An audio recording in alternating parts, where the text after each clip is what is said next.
Welcome back to Veganish and Naturalish. I'm your host, April. So dramatic. Anyway, so this video we're gonna talk about what's veganish, naturalish, what's up with all these ish shit.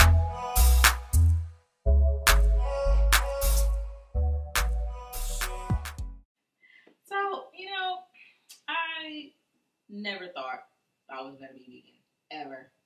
Like vegetarian, definitely tried that out in college. Everybody tries out a little something. Me, I was trying out being a vegetarian. But I never thought I would be vegan. I obviously went for my health reasons. I even made a video about it when I worked at BuzzFeed. Want to hear it? Want to see it? I live with my parents. Frugal. I have 11 kids. I love kids. That's when I decided to become vegan. So the scenario was me speed dating, and that was a deal breaker. Vegan.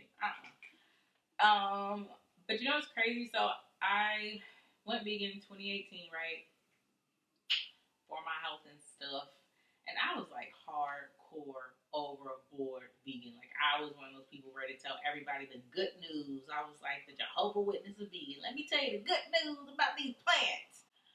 Then I was even on this dating app one time, and this guy messaged me, and it's so true. Everybody always wants to know where you get your protein from.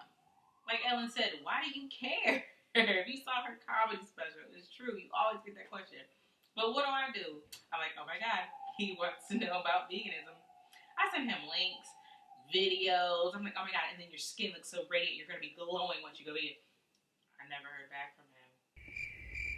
Yeah, I'm pretty sure he was like, I am just trying to start some conversation, and cool. So I was hard into vegan the first few months of 2018, right? But then I started slipping up. Because cauliflower just don't taste like a chicken wing. I know y'all trying to make these buffalo and these things to take like a chicken wing, but I can't. It was so rough, so I kind of slipped up here and there. Here we are, a black girl talking about her struggle with chicken. So that happened. And then sometimes I ate seafood. I ate a little fish and salmon and shrimp. But pork and beef. Now, I have not had pork and beef in over a year now. Those are the two things I am sticking to. So, like I said, if you saw my previous videos, right, I talked about fibroids. Fibroids is why I went vegan. It's another reason why I'm still trying to be vegan-ish, because he left some of the fibroids there after my surgery because he wanted me to have some souvenirs. No, just kidding. He didn't want to damage the uterus. But anyway, I really have to still be consistent with my health because I don't want these hoes growing. So there's some things that they tell you to steer clear of, and there are some definite no's, right? There's some solid no's that I won't do anymore. And one of them is alcohol. I gave up alcohol. I just put a bottle of wine back here. I don't even know why. So I gave it up. I also, caffeine, right? I gave up coffee. I don't know what I miss more, wine or coffee. They're both two of my favorite things. And soy. I gave up soy. That wasn't really terrible, but when you go vegan, it's a great alternative. And I finally mastered a tofu BLT. But I gave that up. Because the problem with fibroids, right? It doesn't even sound like the name. To me, fibroids sound like you OD'd on too much fiber. Like, oh my God, I ate too much broccoli and chia seeds. But no, you produce too much estrogen. You're just too much woman for your own body. That's the problem. So you want to try to eat things that won't exacerbate the estrogen levels and make things go crazy. And the uterus and all that crap and fibroids. So there's some things that they tell you not to have or restrict. Like dairy. I do dabble in dairy. Because we're going to get down to the issues part of this. Because I would say I am 80% vegan. Yeah. So these are the things I try to steer clear of majority of the time. But I'm kind of a freegan, if I'm out It's free. I made it. So yeah, dairy. I dabble in a little dairy. Cheese is one of the things I love, but I know it's not good for me. I'm talking about this like how smokers talk about how they don't really smoke. Like I'm just a social eater of cheese. A couple other things they tell you to stay away from too is high fatty foods like anything fried. That's why I gave up pork and beef. Refined sugar, anything white in these days. No, I'm just kidding. Just definitely like your white breads, your pastas, and rice and things like that. You need to stay clear of because they're not good for you.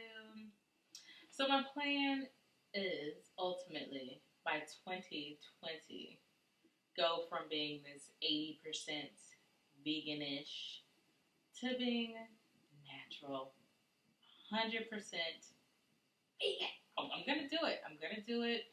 I am practicing my law of attraction and manifestation. So we have put it out in the universe.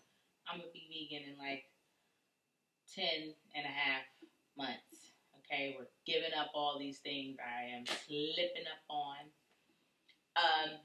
And a lot of like my food ideas and recipes, because I know that's always like one of the first things you think about. Like, what the hell are you gonna eat as a vegan? It's so intense. But there's actually a lot.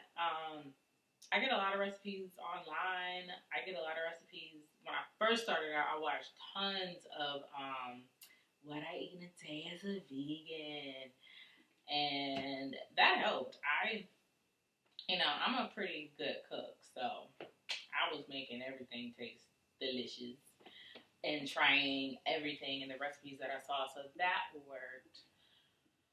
Presentation-wise, like, I would love to do videos of the stuff that I cook, but my stuff never looks, like, it tastes good, and it doesn't look bad, but, like, you know what I'm saying? You guys have seen these social media influencers and these people who, like, post their photos and do these healthy video and lifestyles, and everything looks so perfect.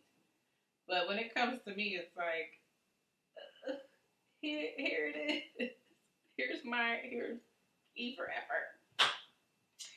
I probably should do like videos of expectations versus reality. Like watch one of these videos and then do it, because y'all don't ever post these fails. Like when you pull it out the oven and your cake just goes from being this perfect cake to just sinking in and just being nothing.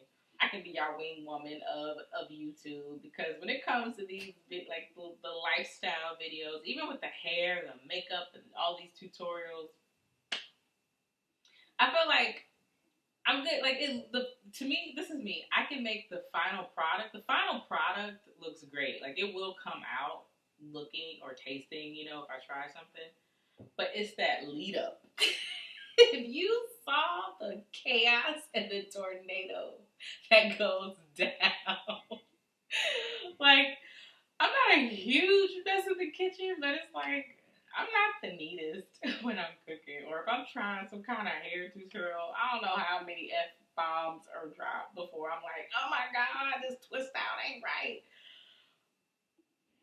But then the end, it's like, thank you.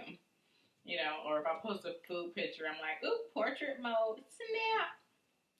But yeah, I can do that for you guys. I think I may start doing some expectations versus reality. Reality right here. So yeah, thanks for watching, guys. If you have any like tips, things you want to share, like when I mentioned before with the fibroids and the estrogen dominant stuff, like if you guys have things that work for you, like natural herbs, because I'm pretty much natural all the way, please share, or just like recipes with this vegan stuff, because like I said, I want to be full vegan by 2020.